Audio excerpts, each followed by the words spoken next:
They finally give it away. 3-on-3 break. Easy, 2 points. Malagpasan nila itong full court press na binibigay sa kanila.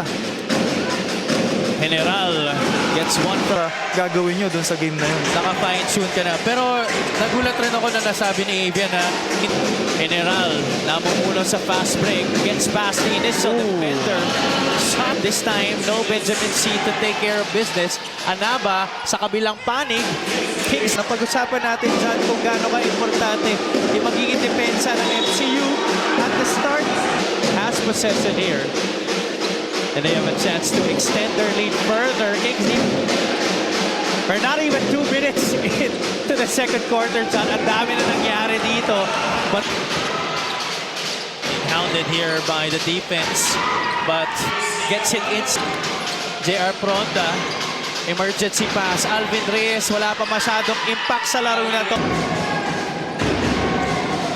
Opponent up and under. Why not? Need the defense. Kaya lang turnover. Garcia. Binit-bit. 2 points more. PCU continuing to trap in the backcourt. Pero nakatawid dito ang PCU. Nakawala ang Dolphins. That's a Honda lost it. Shot from the outside. Ginto gets it back off the glass and in. That's gonna count.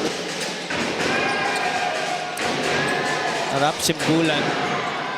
Kaya lang doon sa loob, nakalimutan. And knowing itong PCU, lumalaro sila hanggang dulo. Pero ito, sa laro na to. Bawat possession dito, napakahalaga. General, drop pass. Capieta inside.